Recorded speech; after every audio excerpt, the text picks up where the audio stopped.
Okay, welcome everybody. Thank you for the patience in finding this room. First task accomplished. Exactly, first task is done, and feel free to sit whatever you want. Maybe not if it's more for you, because otherwise you have the light in your eyes. Yeah, great. Thank you so much. I hope that the people in the Zoom room can hear us. If not, maybe we will check with them. Yeah, just let me know.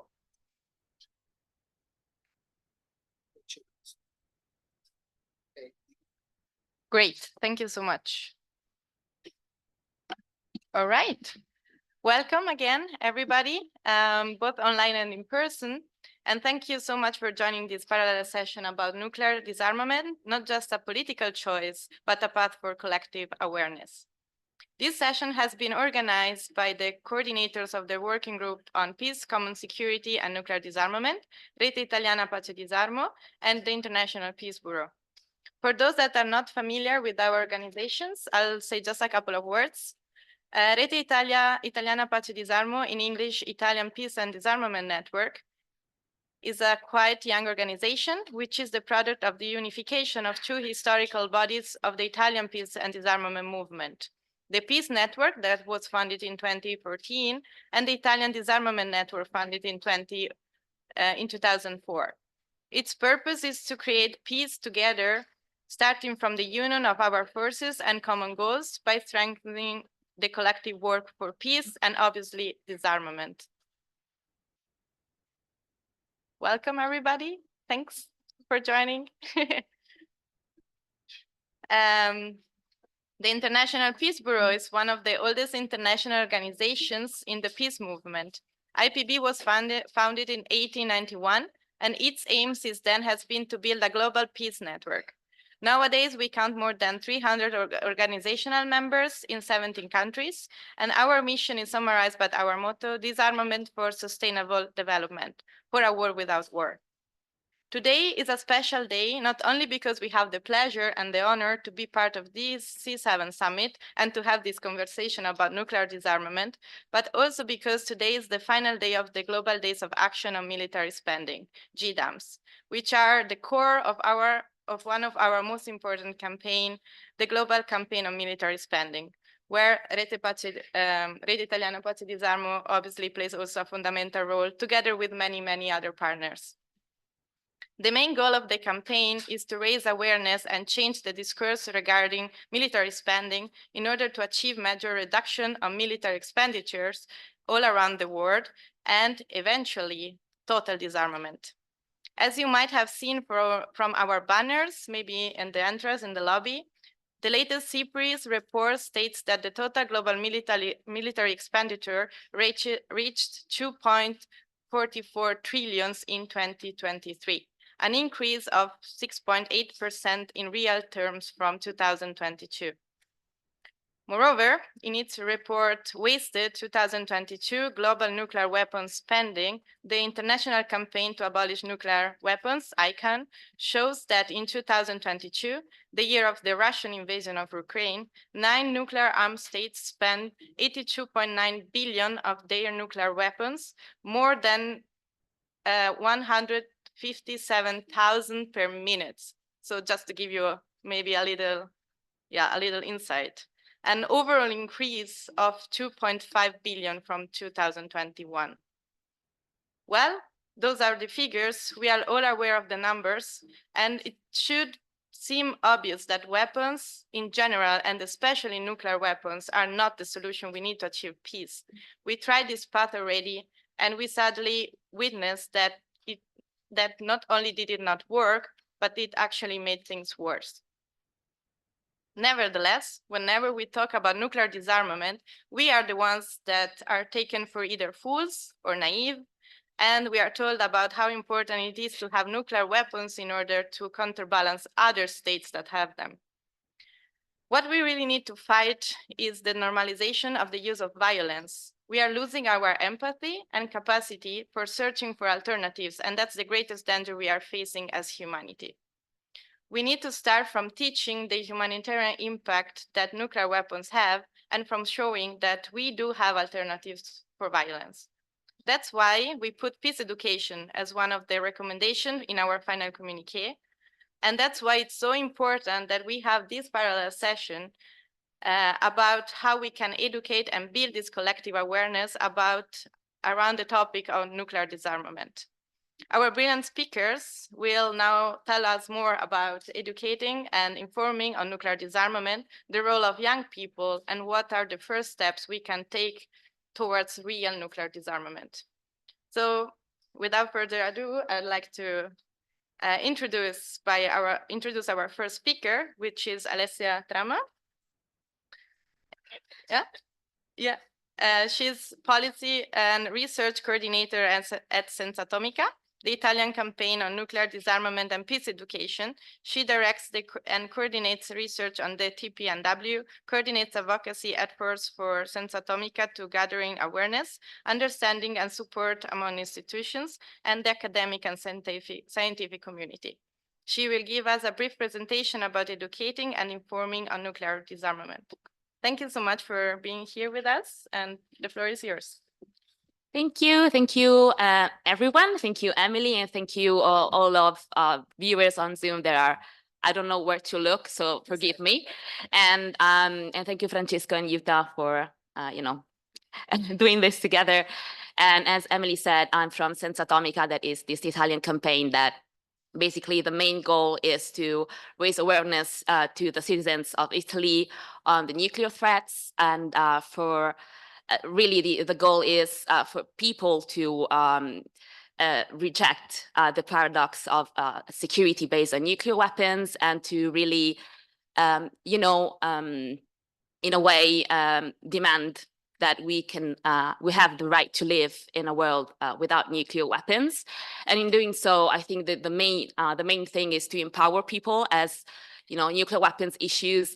First of all, I think really creates in the heart of people terror, and then we feel without any kind of power, we feel just with fear and sense of impotence and resignation. So I think that really the role of education on peace education, nuclear disarmament education, is so necessary to really come together and strive together with courage. And since I'm not a brave person, actually, I think that one thing that comes to mind that encouraged me is that, of course, one can be born without courage, but surely one is born with potential. So what we do at Senza Atomica with an exhibit, it is now in Rome, so I will invite you all to visit it. It's in Piazza San Giovanni in Laterano at the Ospedale delle Donne until May 26th. And it's all about nuclear disarmament, human security, empowerment, peace education workshops, and so much more, but I have to be brief, so I will talk about that later. If you, Emily, then you can cut me off, of course. And I do think that the main challenge is to find a bridge between the complex of world issues with our daily lives, as the nuclear weapon issues can feel so far away from what we are experiencing every day. And so the reflection that we can offer to everyone, especially, of course, young generation, but I think as adults, because I'm an adult now, is to really set an example because I think the youth needs, first of all, really an actual proof from the older generations that this can be achievable, and it's not just abstract, thinking. And I think the reflection that we can offer them and in really putting the principle of nonviolence and peace into action in our daily lives is to really think about nuclear weapons. They are the most destructive of all tools of war, are really at the apex of the pyramid of violence. And really, as the pyramid spreads downwards, it reaches into our daily lives. So conflict, mistrust, between communities and crime, domestic violence, abuse. Even the biting comment really is, they are all part of the larger culture of violence. So I think that the broad base of this pyramid is the silent violence of apathy. And really, you know, our willingness also to live comfortably without ignoring that others are in pain. So I think the challenge is to rise above violence and to really stop this, how can I say, rapid build up of nuclear weapons and conventional arms forever. And we have the tools, and also in this exhibit that we have, the fil rouge is the TPNW, that is the Treaty on the Prohibition of Nuclear Weapons. And I think that is one of the examples that it's really necessary to share with people, because it's the actual proof that civil society change the dynamics of the world. And, you know, when students, because at this point in Rome, I think more than 10,000 students already visited the exhibit, is really, you know, in the morning, it's like, okay, I'm gonna do an exhibit so I can skip classes, so it's fun. And, you know, but it's amazing to see them, first of all, listening to Hibakusha, so the Hiroshima and Nagasaki testimonies, and also knowing the presence, like the existence of global hibakusha, so also the survivors or the more than 2,000 nuclear tests that were in the world, and then knowing the paradox of nuclear deterrence, and then of course the existence of, as Emily mentioned, this global spending, and the way that we can cut, the way that we can do really, we can be aware of the action that we can put in our everyday life. And then, you know, doing peace education workshops together and working together and really talk to each other. It's, you know, the perspective of, okay, I had a different idea of what this exhibition could have been, you know? And so, and then I will just conclude, because I think I'm taking just, okay, I have a couple of minutes. Okay, I do think that, you know, lasting peace is, it cannot be done without education. And I do think that not just students, but as I said before, mostly us as adults must learn how to peacefully resolve conflicts in our communities, in our everyday lives, as you know, education brings nonviolent problem solving and cooperation and value creating thinking. And it's so necessary to really put everything together, and as I said before, to build this bridge between world issues and everyday lives. Otherwise, people in general will not feel involved, and then it, you know, in our hearts will just reign this sense of helplessness. And I mean like, what can I do?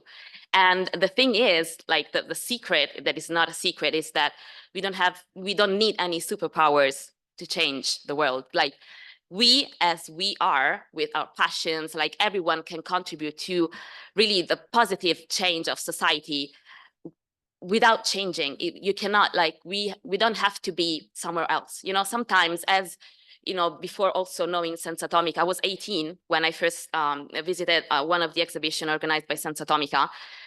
I was like, what? Everything is connected and or interrelated. I never, like, I always felt separated and also kind of without any hope whenever, you know, I was informed about what was going around me and in the world. And then really finding this connection is the key to be also to act with hope. And I also think that the road to peace sometimes can feel lonely. And so I think it's really, really crucial to have these campaigns with also Rete Italiana Pace e Disarmo, and then what Yuta will share with what he's doing in Japan, to you know, let people know that they're not alone. So I think, yeah, it was not brief, sorry. But that is, yeah.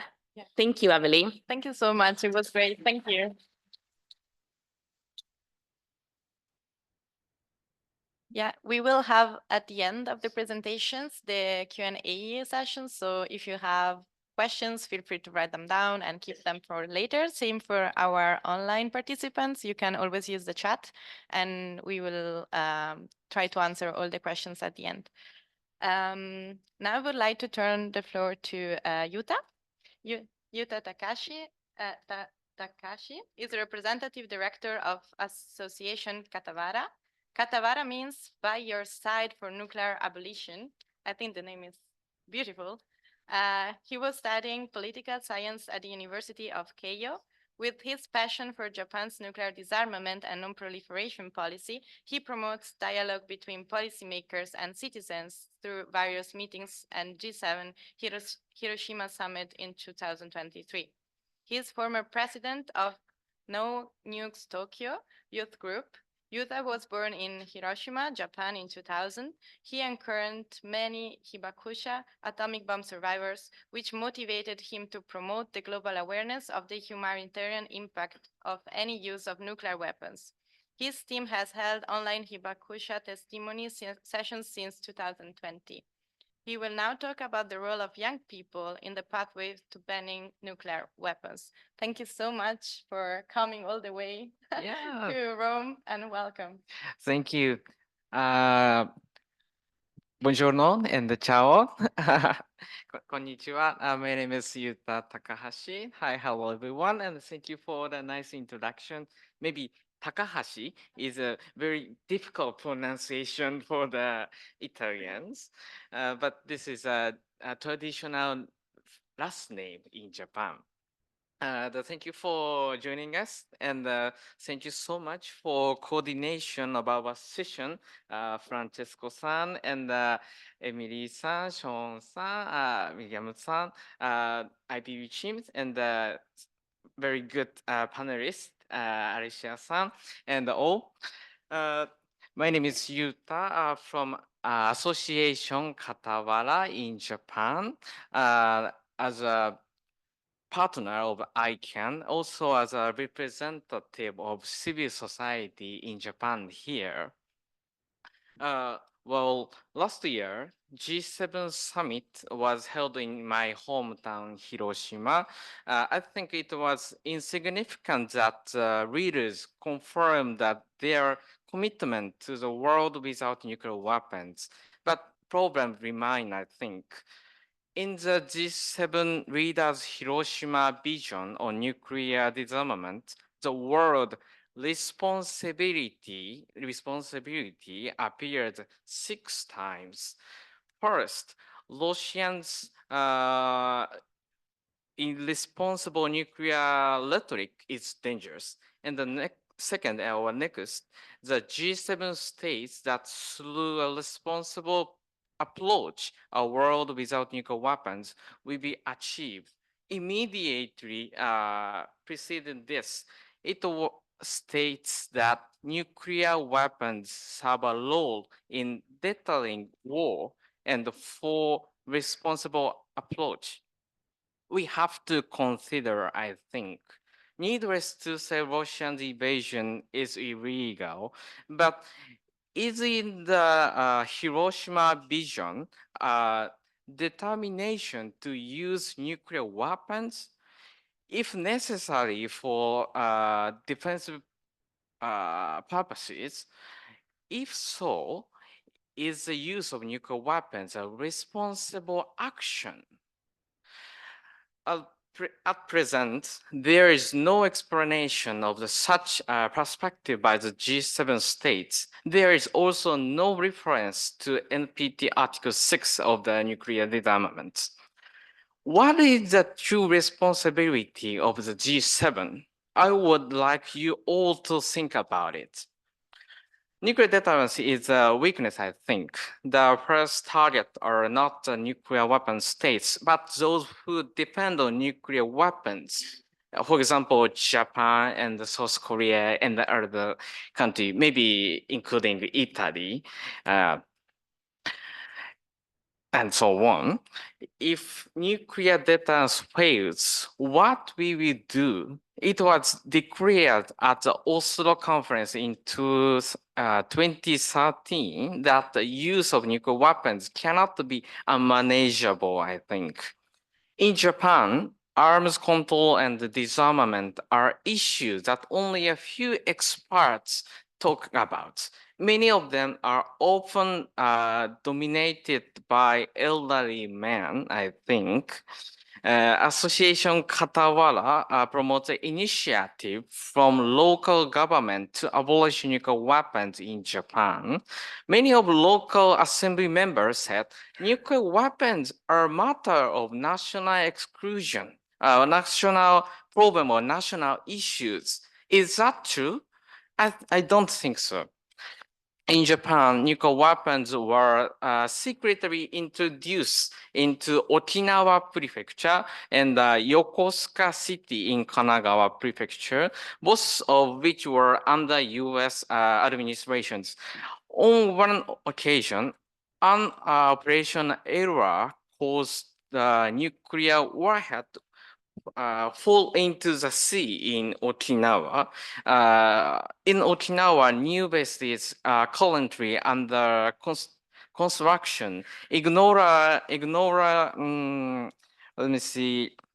Ignoring the opposition of the local resistance, I hear. Nuclear weapons are very local issues, I believe. That is why I want to connect with all of you and your respective local area and your hometown. I believe that the younger generation can propose solution in an appropriate time frame, I think. We are calling for change in the decision-making system based on the gender equality and the some equality. We look the future summit to be hosted by the UN in September. When the SDGs were adopted, nuclear weapons couldn't be agreed upon due to the intense conflict among the nations, I remember. The post-SDGs called for the nuclear-free world and the meaningful participation of the younger generation. In Japan, the Future Action Festival held in March and 66,000 people gathering there. And it was co-responsible by Greenpeace Japan, SGI, and our organizations. Looking at the current security regime, and the history of the nuclear testing and the uranium mining, nuclear weapons are ultimately disparity issues, I think. And the nuclear weapon states have underestimated the damage they have caused. Still, many Hibakusha in Hiroshima and Nagasaki say that no one should ever have to suffer as we have. They have suppressed their desire for revenge and continue to engage in dialogue, I think. I would like to answer the first question. What is the responsibility of the readers who visit Hiroshima? I believe it is a responsibility of readers to appeal what failed in Hiroshima to their policies, and the responsibility to leader to say that no one in the world will become a hibakusha, I think. Let us demand this responsibility from our civil society. Thank you for your attention. Thank you. Thank you so much, Yuka. Thank you. Now we'll turn the floor to Francesco. Francesco Vignarca has operated for over 20 years in the field of peace and disarmament, and at the moment it's campaigns coordinator for Rete Italiana Pace Disarmo. In this capacity, he works on the issues of military expenditures, private defense companies, military procurement, trade and arms export control, industrial reconversion, arms race and proliferation, path towards disarmament and non-violence, holding both research and coordinator's duty in many campaigns promoted by the Italian and international peace movement. He will touch upon victim assistance, environmental remedies, shifting funds away from nuclear investment, first step towards real nuclear disarmament. Thank you so much, Francisco. Thank you, Emily. Thank you, everybody. After the youth perspective, some old white men talking with the white bird. As you were saying, we are here in the Civil 7, which is an engagement group on the G7. So, of course, we can talk and have to talk about nuclear disarmament, but we have to talk about that in this perspective. And we are here because last year, thanks to the Japan government and also the work of many NGOs in Japan, I see here our brilliant colleague Aoi Horiuchi, it was the first time that within the G7 process, there was something said about nuclear disarmament. And in the Hiroshima Vision on Nuclear Disarmament, they say that we reaffirm in this first G7 leaders document with a particular focus on nuclear disarmament. It's the first one. So it's a first step. Of course, they said that our commitment to achieving a world without nuclear weapons within diminished security for all. So they put inside the fact that as long as they exist, the nuclear weapons should serve defensive purposes. So this is something which is not on our perspective, but at least the leaders of G7 keep saying that they want a world without nuclear weapons. And they also recalled the 5 nuclear weapon states declaration on January 3rd of 2022, before the Russian invasion, on preventing nuclear war and avoiding arms races. So they affirmed that a nuclear war cannot be won and must never be fought. And the only way not to fight a nuclear war is to eliminate nuclear weapons. So this is our goal. And what we can say now to the G7 leaders, and what we have said also, and we come to that in a few minutes on the Civil 7 communique, that if they are not ready to get rid of all nuclear arsenals, at least they must start in engaging on the victim assistance. Because the TPNW, the Treaty on Prohibition of Nuclear Weapons, that was voted on July 2017 and then adopted by more than 50 states and entering into force in January 2021, is the first the first treaty on disarmament that has inside some articles directly referring to victim assistance. Okay, so Article 6 is about victim assistance and environmental remediation.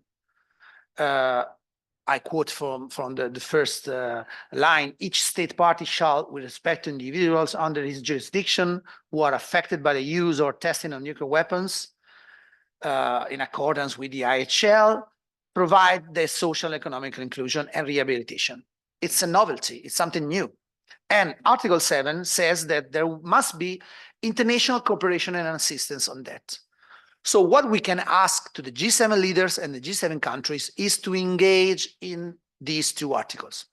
You're not ready to get rid of nuclear weapons. At least you can promote, fund, implement some projects about this specific action. And this was something also that was reinstated and said loudly in Vienna in June 2022, in the first meeting of the state parties of the TPNW, that after 2 days of work, not only issued a Vienna Declaration, a general political declaration about the necessity of nuclear disarmament, but also set out this Vienna Action Plan, which is made by 50 very concrete and very sharp points and things to do and things that we can do to reach the ultimate goal on nuclear disarmament. And when it comes to victim assistance and environmental remediation and international cooperation and assistance, so the Article 7, 6, and 7 that I just quoted, the actions are very clear and very broad. the states party agreed to steps to create a framework for implementation, including closely consult with affected communities at all stages. It's important.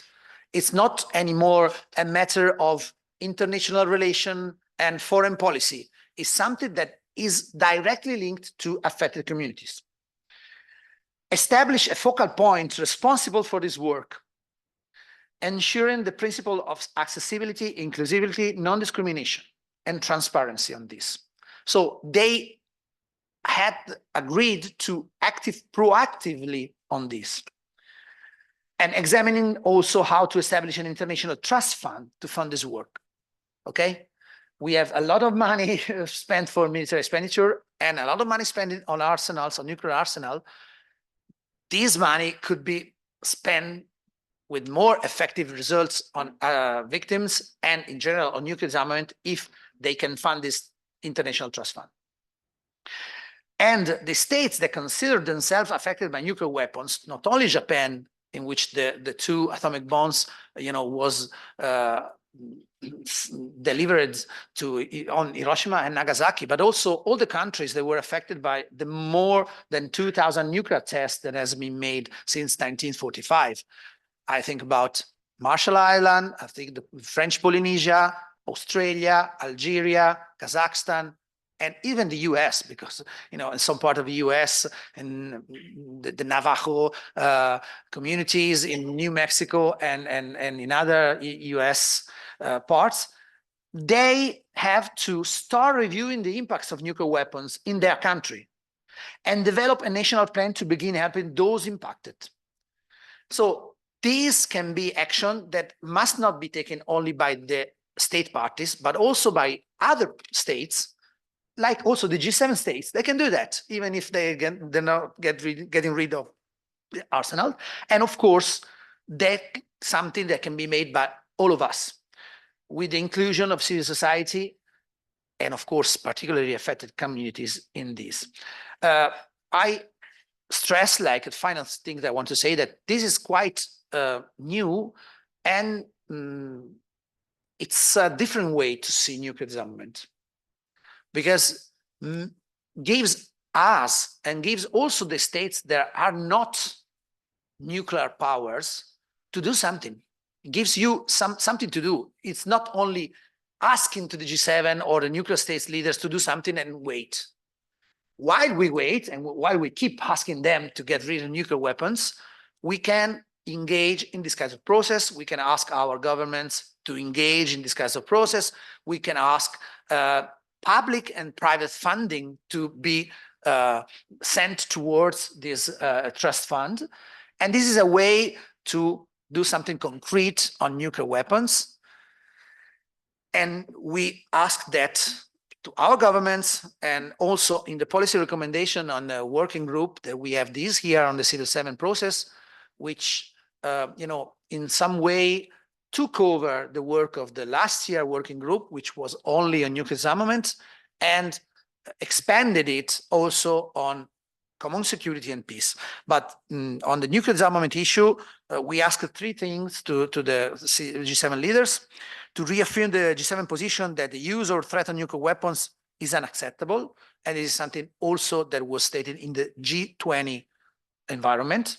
So we have seen the connection during these events that we have, and acknowledge the risk that come with nuclear deterrence and the power imbalances that comes from their possession. Resume with urgency nuclear arms reduction processes with strategic stability talks between the USA, Russia, and China, and the other ones. And of course, participate in good faith in the meetings of the state parties to the Treaty on the Prohibition of Nuclear Weapons as observers, because even if you don't want to join the treaty now, you have plenty of work to do within the Vienna Action Plan. Thank you. Thank you so much. Thank you so much, Francesco, for these different insight and reflections also about what we could actually do, and the humanitarian aspect that it's I think probably the most powerful tool we have at the moment. Before opening the floor, I'd like to ask you the first question, maybe, so we break the ice. My question for you all would be, what is the first thing that someone, a young person, but not only someone that it's not in this world maybe of nuclear disarmament should know, need to know about nuclear disarmament? What should be the first thing you would say to them? Maybe we can start with Alessia. I think the first thing that anyone need to know is that is achievable and it's doable. And we have the perfect tool that is TPNW, as Francesco has presented you. And it's so revolutionary under, the international law, as I said before, because it's the results of the efforts of civil society, that is us. So, really, as I said before, I think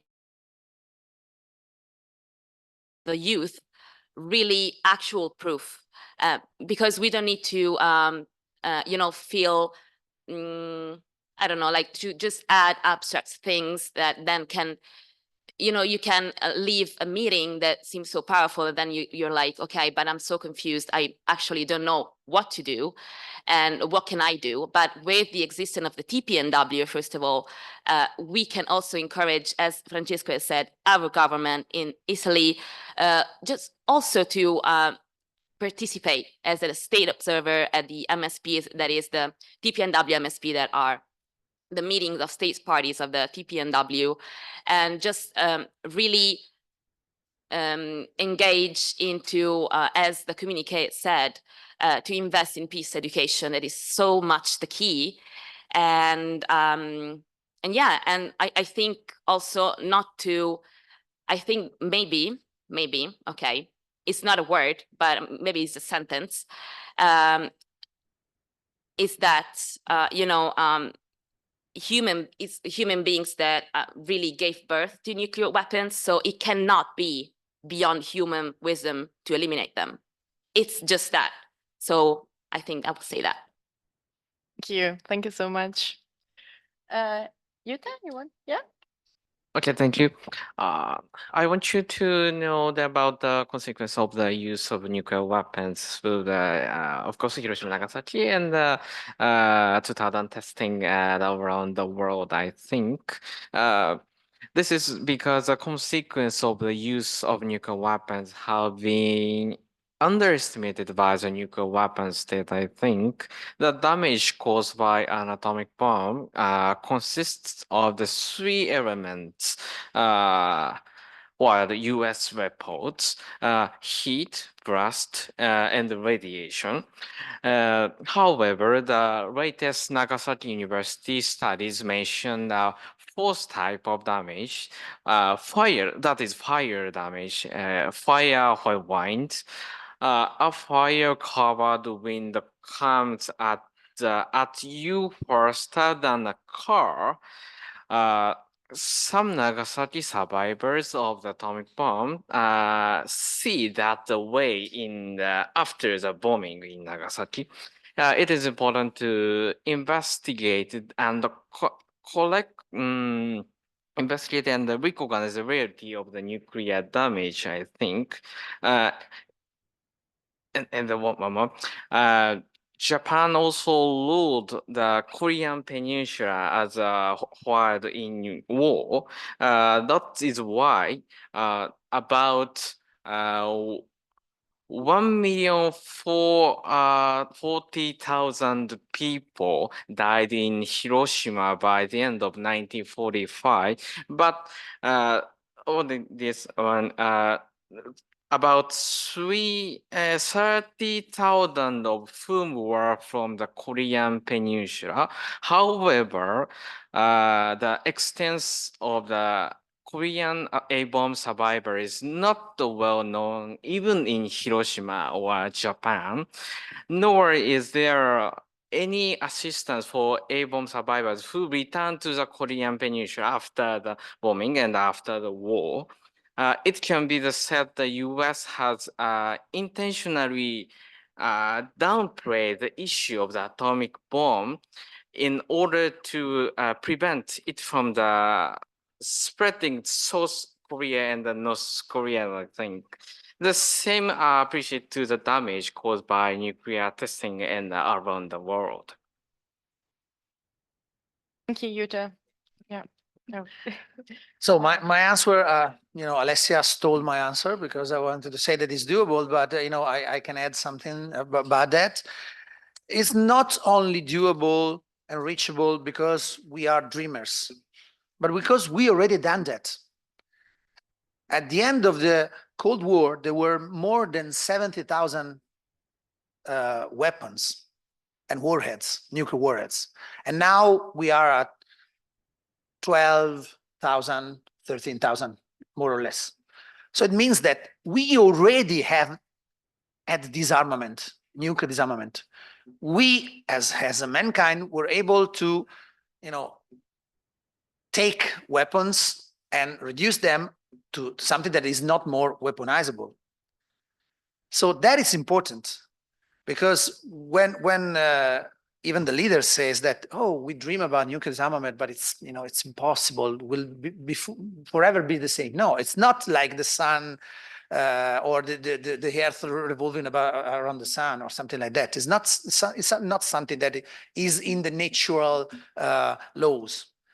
It's something made by men, and men will be able to demolish that. So I think that this is something that changes perspective. When we make some conference all around Italy, and people always come to listen to us in very not happy faces, and when you say them, we already did, so we can do that even more to reach the zero. That is something that gives hopes and make all the people listening to you to start thinking about becoming activists about that. Thank you, Francisco. I will now open the floor to questions. Maybe we can collect like 3. I don't know if, yeah? Mm-hmm. Yeah, I would like to ask a question that can be answered to all the speakers. So what's the stimulus for the world politics to actually start a large-scale disarmament, nuclear disarmament, whether it could be sanctions, social pressure, or diplomacy? And linking to what Francesco just said, what must be the differences with the disarmament of the period after the Cold War? Because it was only, in fact, as you said, partial disarmament. Thank you. Thank you.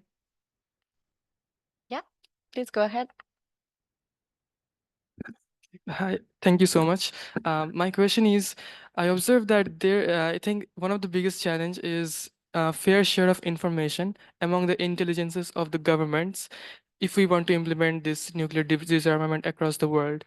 So I want to ask, is there any strategy or mechanism, how can we achieve or deal that problem of if governments try to implement this nuclear disarmament programs inside their governance, they have to share the data across the world and among the governments themselves.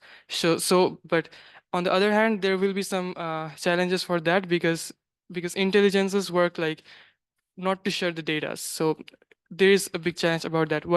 How can we deal this situation? Thank you. Thank you. Yeah.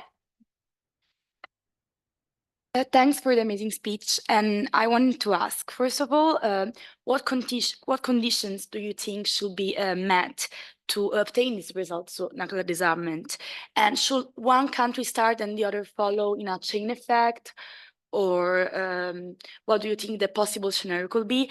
And also, do you think is more of a problem of the of culture that is solvable by education or of the political body? Because, for example, we know Manhattan Project, the scientists that participated in it did a petition asking to not use a nuclear weapon because they saw first-hand damages it could imply, and the political body did not care and did it either way. And also, I don't think that citizens are so involved in the decision of using nuclear weapons. So thank you. Thank you. I don't know if one of the speakers would like to, like to start, or should we follow the same order? Want to start? Yeah. Thanks. Thank you for questions. The difference between the disarmament that we must implement now and the previous one is that now we need a multilateral disarmament. You know, the one after the Cold War was basically a bilateral disarmament between, you know, Soviet Union and then Russia and the US. And it was crucial, very important. But it was only between them. Of course, they were the major powers. But now, and the TPNW, you know, gives you, alongside with the NPT also, because even in the non-proliferation treaty, there is a provision about, you know, having good faith diplomacies and diplomatic dialogue towards a general disarmament. So this is the first thing, to approach the issue, not giving this issue only in the hands of the nuclear powers, but it's a matter of everyone, because it's a problem that is not up to them. If they start a nuclear war, even we are impacted, not only because Italy hosts nuclear weapons, US nuclear weapons, but also because the impact on the climate, on the agriculture and everything will be global. So that is the thing that changed because of ICANN campaign and the humanitarian initiative. The fact that it's not only a problem of the countries that has nuclear weapons, but it's a problem of everybody.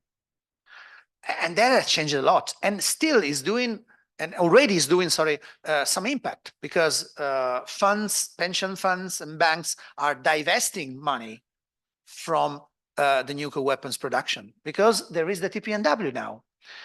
And you can say that this treaty is effective only with one thing: the fact that nuclear powers are pressuring other countries not to sign the treaty, or even to, you know, unsign the treaty.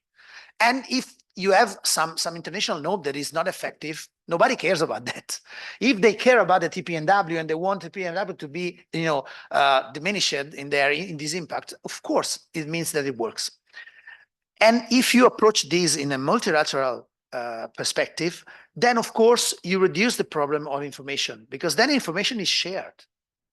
And it's the only way. And please note that this is what happened even in the bilateral disarmament, because it was not only a treaty signed by Reagan and Gorbachev and then by Medvedev and Obama.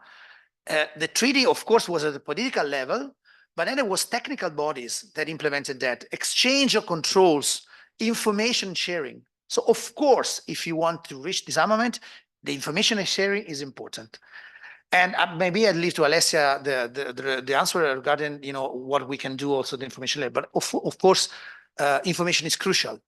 If the global citizenship and the civil society and the public opinion, they don't know about nuclear weapons, even the presence, we made a poll with ICANN in Italy, at least 50% of citizens, they don't know about the fact that we host nuclear weapons. So this is the first step, you know, engaging in the information, and then we can really pressure, like I said before, with some campaigns, divestment campaigns, information campaign. You know that there's a rule that says that if 5% of the public opinion involves in a campaign, then you have success at the political level. It's only 5% if you are set up in a good way. So the power of nonviolence in changing things is very huge. And but if nobody knows about that, of course, nobody will be active about that. I think you said it all. Yeah. No vengeance. Oh, well, I would like to, you know, about also the information thing, that about transparency. And I think because I also, whenever I started, you know, I was 18, like the first exhibition, nuclear disarmament, I didn't know anything about nuclear weapons and whatnot. It's also to, that's why it's so necessary to have campaigns in every country that advocates, that do advocacy, because we can provide information also to share that are, you know, like ICANN or Don't Bank on the Bomb, or all the polls that we carry out, for example, that, as Francesco mentioned earlier, or the Foundation of American Scientists that really carries out the research on the numbers of nuclear weapons that are presently every year. And so we do provide then sources that can be shared. And, the purpose of campaigns are also like this one, like to give a fair share of information to everyone. And also I think, so for the, chain effect on the TPNW nuclear disarmament in general, the TPNW members, the states, inside of on the treaty, there's the 12th the article about universalization of the treaty. So it's full responsibility also of the states parties to encourage all the other non-members to join, or to really do, as Francesco mentioned earlier, really to close the process on victims assistance, environmental remediation, and all of these actions that, for example, our country has as for humanitarian aid. And also I think it's really important, it's all really connected on really this feel of powerlessness and helplessness on political decision-making processes, as we are not feeling involved at all in any decision. And that is why information is key, education is key. Also because when you are informed, then you can also start, okay, let me look up what my bank does, for example, and then, okay, let me look up what my municipality does on nuclear disarmament, because we do have actions as well, advocacy, that municipalities in Italy, for example, can join this kind of, can present this kind of motions on supporting the TPNW and do conferences, do whatever the citizenship wants to do on nuclear disarmament and peace education. So once informed, then also politicians and institutions then, starts to be, oh, okay, this thing exists. Okay, let's do something together, and it's all because of information. And yeah, okay. I have a short comment. I think that whether Russia and China are on board or not, it is important to declare that the G7 will call for the negotiation with intention of advancing nuclear arms control and disarmament, I think. For example, this is because the China side has raised discussion about no first use of nuclear weapons. I don't know. I don't think that China is serious about nuclear threat reduction, but since that other side is calling for a discussion, I think it is a good opportunity. I think it is necessary for citizens to raise these issues. That's all. Thank you, Jutta. We have also many questions coming from the Zoom room, so I'm going to read 2 or 3 for you, and then we can go on with other questions in the room. So the first question would be, how can diplomatic negotiations, confidence building measures, and arms control agreements contribute to reducing nuclear arsenals and enhancing global security? Then we need to have a better process of addressing the leaders who's making this decision on behalf of the global population without the consent of civil society. We also need more female leadership. And as one of the questions asked, can we ensure that information is disseminated among the global population, civil society, not just among governments, but comprehensive information sharing, so the civil society is aware? And maybe we can tackle a third one. What technological advancements can enhance the verification and monitoring of nuclear disarmament efforts? Yeah. I'll start from the last one. We don't need technological advancements. In some way, the nuclear arsenal are a damn technology, and that's a problem, because now it's more probable that a nuclear war will start because of hacking or because of mistakes than of decision for the politicians. which is something threaten us, all of us. And it's quite easy to you also to get back from the fissile material from the warheads to a normal material, because of course as everything in life, it's more difficult to enrich something than to get that in a poorer status. And since also nuclear warheads is not got off, you don't have also the radiation, the problem that you have in the civil production of energy. Okay, so I don't think the problem is technological. The problem is the political will to do that. I think that all of the things that were cited in the question, diplomacy, negotiation, confidence building measures, arms control agreements, all of that matters because they are the paths towards a nuclear-free world. We cannot trust the approach that G7 or NATO has that, okay, we dream about nuclear-free world, but we sit here and we wait until the other ones get rid of their arsenals, and then we do that. It's like my 8-year-old daughter thinks about, playing with other fellow, boys and girls in schools. That is not a real important and clever approach. But why this happens? Because nuclear weapons are an instrument and a tool of power. Okay, if you have nuclear weapons, you are powerful. You must be, listened to. And this is a very masculinism approach, And that's why we really need female leadership. And if you look at all the international campaign, or disarmament campaign that works, they are the ones with female leadership, always that, you really have to pay attention to that. Of course, we apart from the jokes, I think we really need a feminist foreign policy, which can be made also by men. And sometimes it's not made by women, because we have a number of power leaders. There are women that are not following feminist foreign policies now. And maybe they are also calling for more nuclear weapons. If you take a look at what European Union leaders are saying in the last few weeks, we need European nukes. Come on, really? So what we can do to balance this kind of approach? The fact that nuclear weapons are dumb, war is dumb, and that's why it works, because it's easy to get a slogan about that. We are the good ones, you are the bad ones. We must be protected by our nuclear weapons, you must not.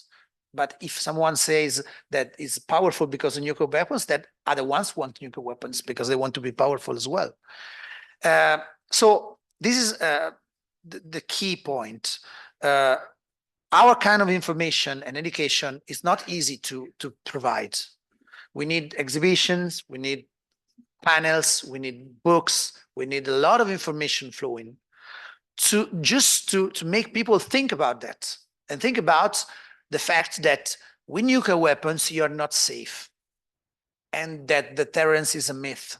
It's not happening. It's not a real thing. It's only a tale that has been made just to preserve this structure of power. It's not easy, but I think that the most important thing is to connect with the affected communities. That is the card that we can play. People that have suffered of the bombings in Japan and also all the text. This is something that gets, people to people, human to human, and cannot be neglected. So we are trying to do that with all the campaigns that we have international wide, and we need to support this and to talk about nuclear disarmament, even in Civil 7, even in the G7 environment, that you think, okay, they won't listen to you, but we must say that, even if now they're not listening. Thank you, Francesco. Yeah, 1 second. Yeah. Do you have any comment? Yeah. Thank you. Let me see. Only we talk about blending the nuclear weapons in Japan, especially Okinawa and Yokosuka. And since 1975, Kobe City in Japan has banned ships carrying nuclear weapons from entering its ports based on administrative decisions. All ships are required to submit certification. Incidentally, there are 65 major ports in Japan where US ships have entered 870 times since 1975. However, none of them have entered the Kobe ports. It is a very a great example, I think.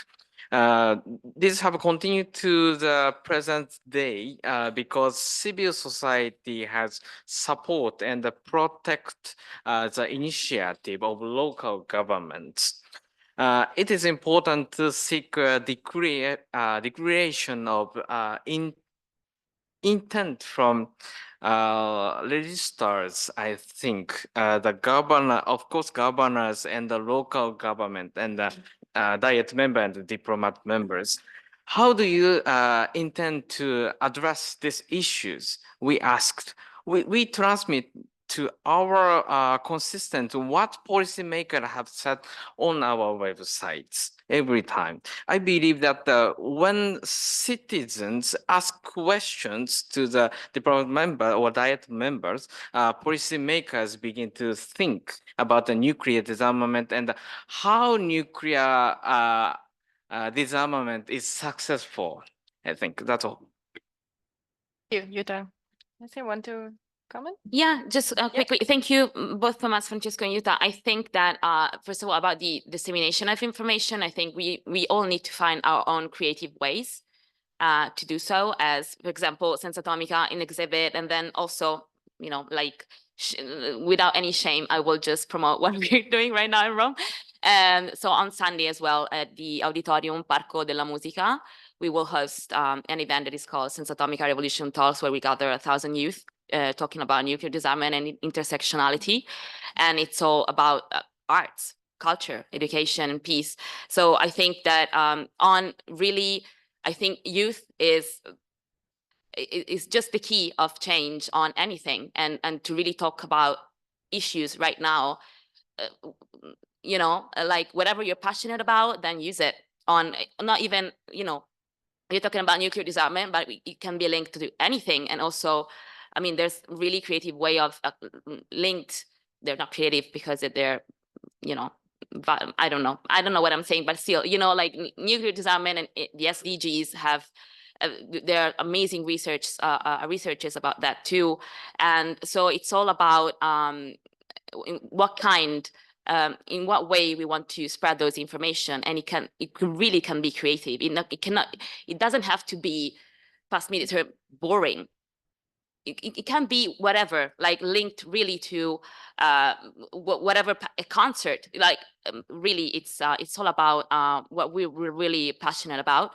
And then I think briefly on anything, you know, also the intersectional approach that also the TPNW has, I think that really is connected to feminism, foreign policy. And I do think that when people are informed, there is no way that they can permit their governments to, you know, to continue having the nuclear weapons, and but really informed, you know, and so that's that, I think. Thank you. And yeah, no shame in promoting the the exhibition, exactly. See you all this afternoon or tomorrow and at the exhibition then. I think I think we still have either side we still have 20 minutes since we started 15 minutes late, so I think we can still have a round of questions in the room. I know Lisa wanted to, or maybe it was a comment, but yes. yeah, we can start from you. It's just something I'd like to add to what Francesco was saying. It's a question, nuclear weapons have always been couched in secrecy. I think we need to break the secret. That's the most important thing. And I'm thinking of whistleblowers. There have been whistleblowers. And the fact that this cannot be considered treason, which is what happened in Israel, because it's on behalf of mankind as a whole that we break the secret. We break the secret. And the other thing is that it's so undemocratic. And so we're always talking on other issues. We're always talking about the fact that our democracies are in danger.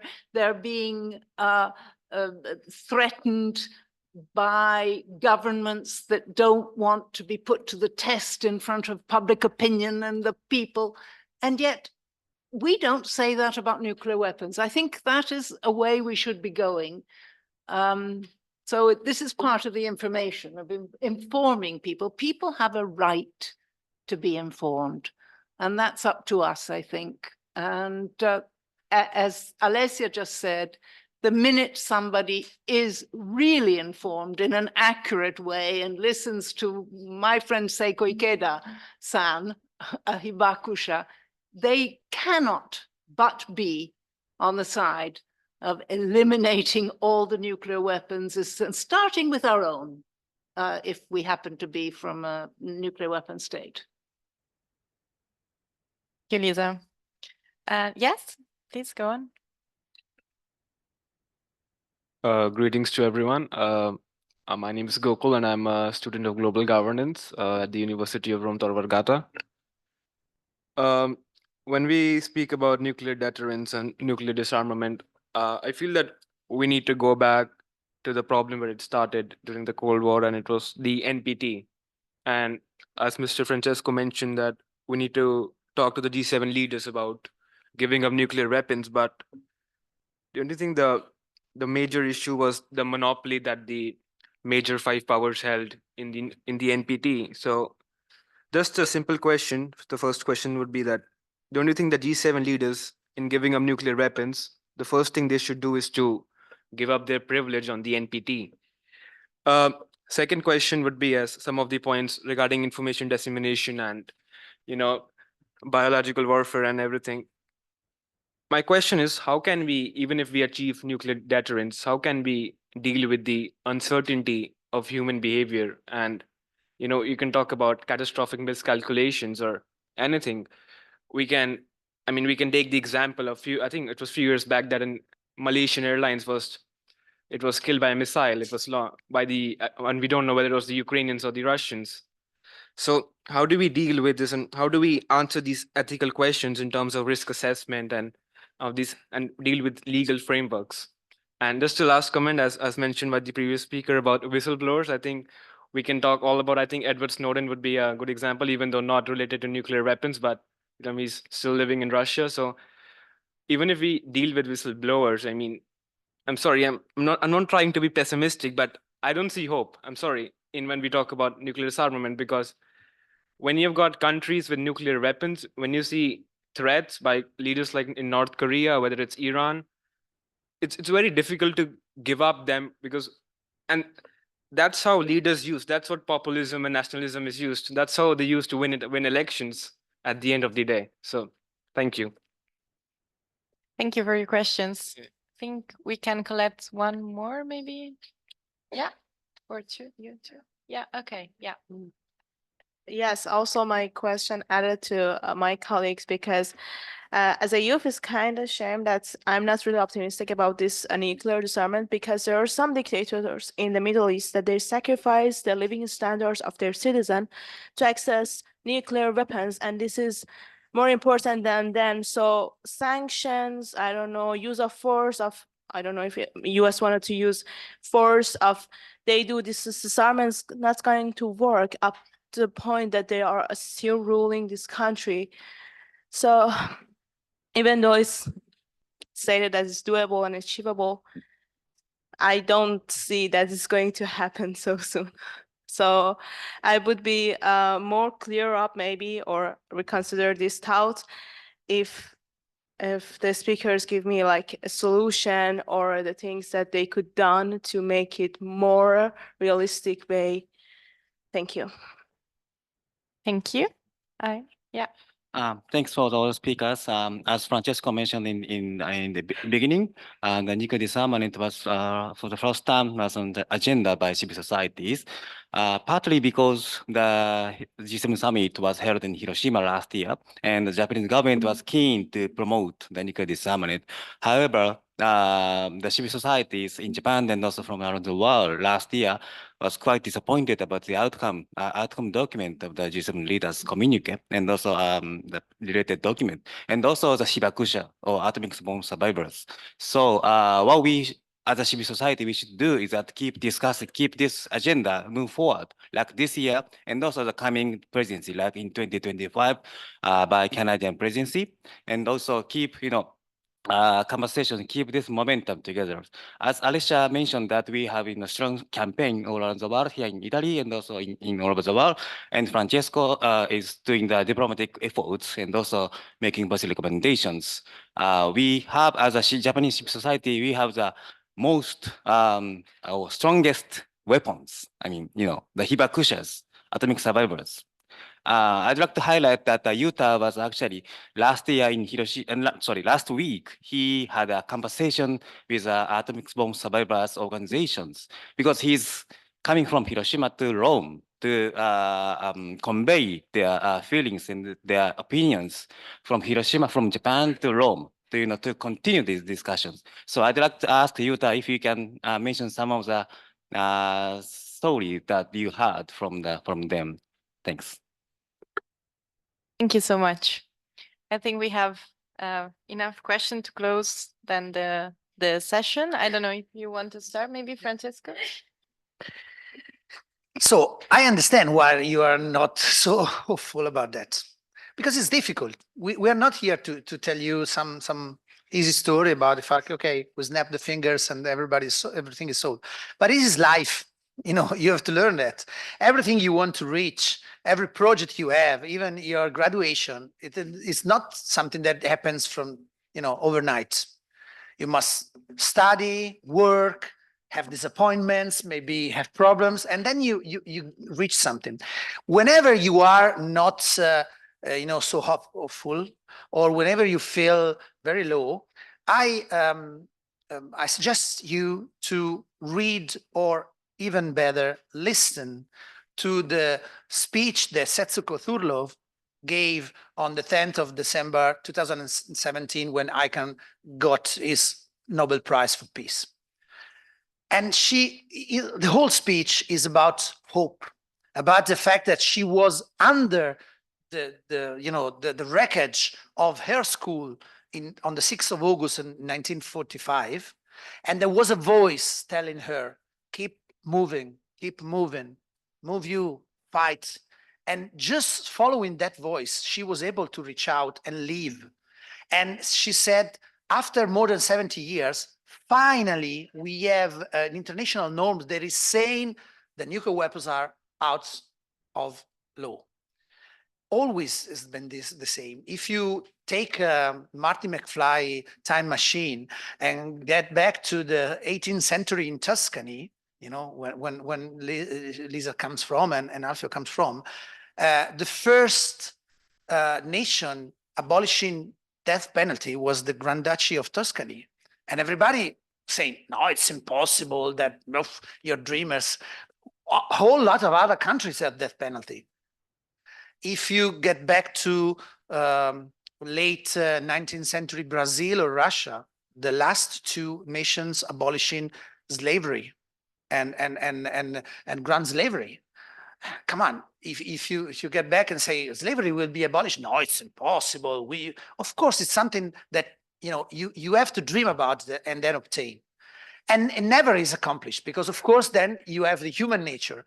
But while we think about the failure of human nature, we have to get rid of nuclear weapons because those are really threatening the whole existence of everybody. And just the last note. I don't know if I can share. Of course, for sure I can share on the on Zoom, but I don't know if I can share with all of you. But then you can come here after and see to my. Oh, come on, what's happening? In my computer. When you have to the secrecy thing, okay, and you have to do that also with a smile, because everybody thinks about nuclear weapons like something that really control, its soul mind, its soul setup. But then you remember about Dr. Strangelove, and it's not like this. And we have the perfect example when we were able, in Italy, the fact that we have nuclear weapons, it's a secret. But like we say in Italy, it's a pulcinella secret. So everybody knows they're here, but nobody admits officially, okay? And even when parliamentarians and diplomats went to the bases in which nuclear weapons are, they would say, no comment, we cannot do that. We finally had a proof in 2018 on the fact that B-61 bombs were in Italy, having these, I can try to share, okay. This is a photo that was taken in Gedi Base with the US battalion, munition battalion, with a B-61 bomb. This is an Italian airplane, and those are the mountains of the Prealps in Brescia. So it was not a secret anymore. They made an op-ed, a photo opportunity with a bomb, with a nuclear bomb. And we found that on Facebook. Okay, all secrecy, decades of secrecy, it's impossible to say, we cannot say it, and we found that on Facebook. So there is not such thing like military intelligence. And when you show these, people say, okay, come on. So on one hand, I laugh. On the other hand, I'm worried about this. And so I want to work to get rid of this, because we cannot trust people that is doing a photo opportunity with a nuclear weapon. Thank you, Francisco. Yeah, you yeah. Yes, thank you. Aoi-san mentioned about my visit in Hiroshima city, and I report that Hibakusha's message. The Hibakusha said that simply promoting not to use nuclear weapons was not enough. The only way to reduce our risk to zero is to eliminate nuclear weapons. This is the only way to protect our lives, as they mentioned. That is, he also said the greatest wish of the Hibakusha is to stop war and not to make war. I would like you to discuss that in Italy. They wanted him to come to Hiroshima and Nagasaki. They also said they wanted to stand in solidarity with nuclear victims around the world. And they were disappointed that their various advocacy made last year were not reflected in the G7 Hiroshima vision. I think so too. And there are wars going on the world in Gaza, Ukraine, and some areas. And they wanted to the G7 to take action suddenly. My thought upon hearing this was to go back to our respectable countries, each countries, and ask the policymakers how they would accept the message of the Hiroshima and the Nagasaki and the civil society for nuclear disarmament. That's all. Thank you so much, Yuta. Thanks. Alessia, you want to? Yes, Yeah. I'll be brief, I hope.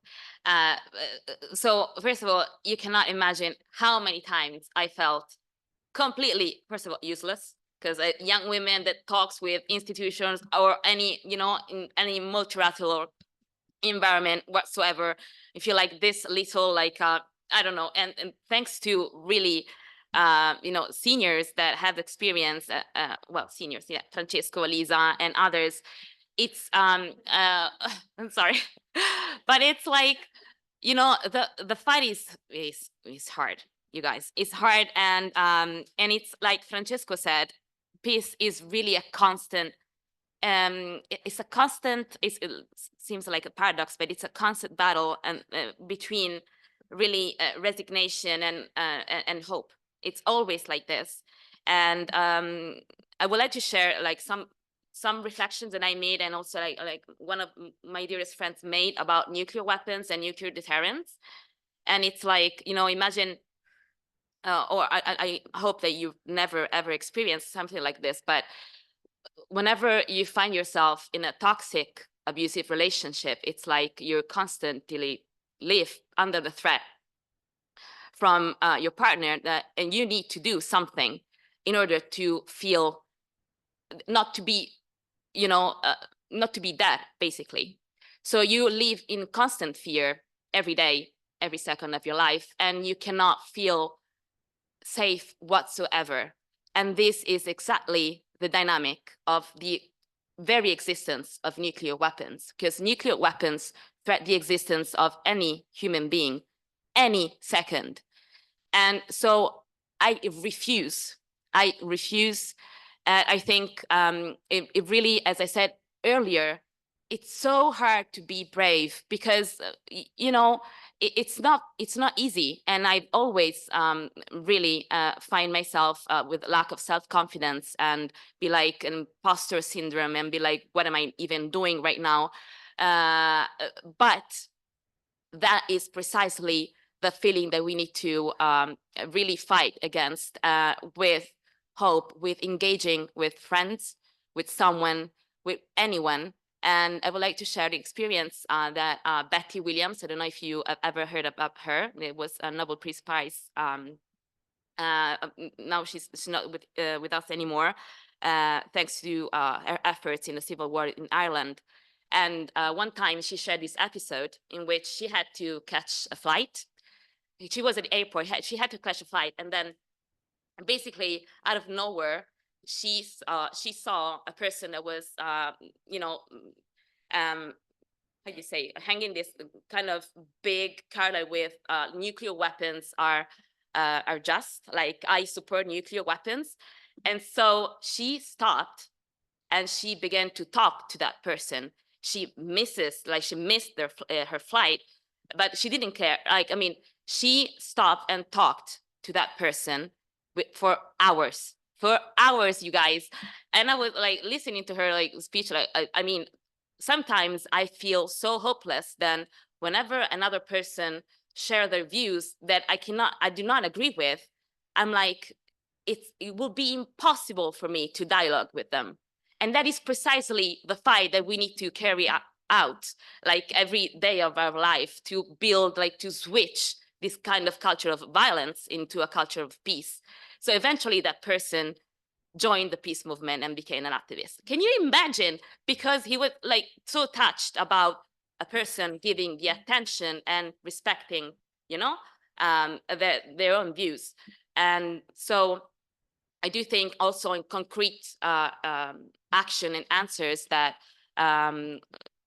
you and I'm sorry, I didn't catch their, maybe because you didn't mention your names. But first of all, thank you, because it's not easy to share whatever you're feeling. And also I think that if you want to, we can talk later, like for hours. I mean, I eventually have a train to catch, but maybe I can do with like Betty do and miss my train. But it's like everyone has so much more than be defeated by hopelessness, so much more. And this is, you know, nuclear weapons, we can eliminate them, but we have the knowledge to build them again. So one question would be like, okay, we eliminated them, but then in the future can happen again. That's why we need to really transform our ways of thinking that justify nuclear weapons as a tool that makes the world safe. And it will be a constant battle forever and ever, I don't know, but it's in human nature, you know? So we really also need to remind ourselves the experiences of activists, of peacemakers, of our families, our members of families that fought or just carried out the, you know, whatever ideals they had in their hearts and live their life coherent to that ideals.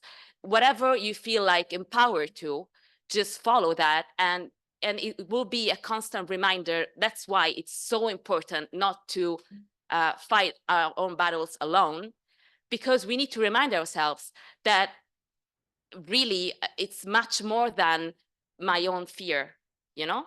And the concrete 5 action plans that the Vienna Declaration had in the first MSP, like, I mean, they say that scientific community says that in 10 years we can dismantle all nuclear weapons. So it's like, and all the actions that we can do in our own environment, like they are concrete. Like, I mean, I can't speak for the Italian campaign, but we can talk whatever. Like we can figure something out now. Like, you know, we can talk about it. And yeah, that's it. Okay.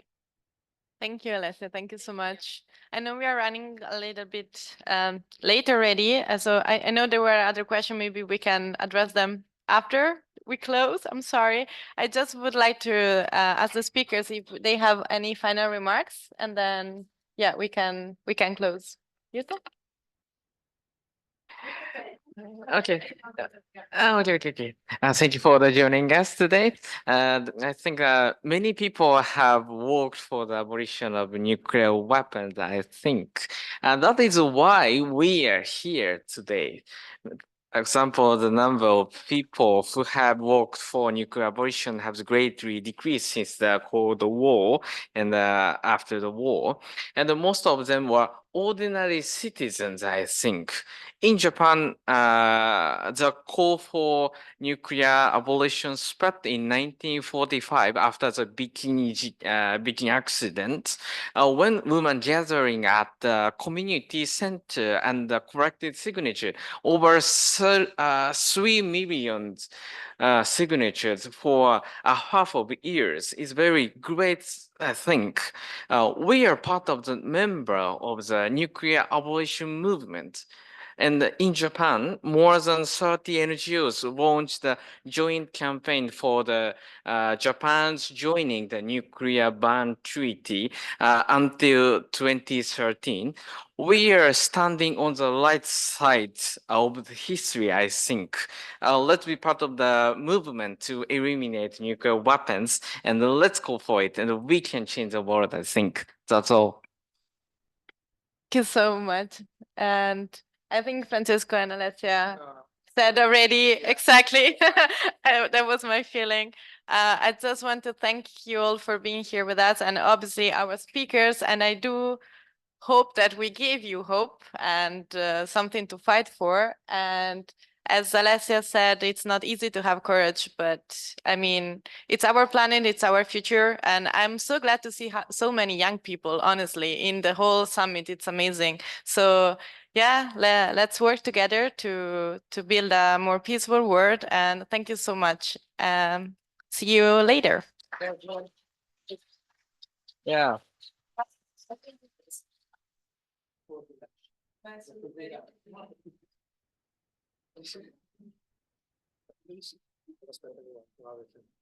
Okay.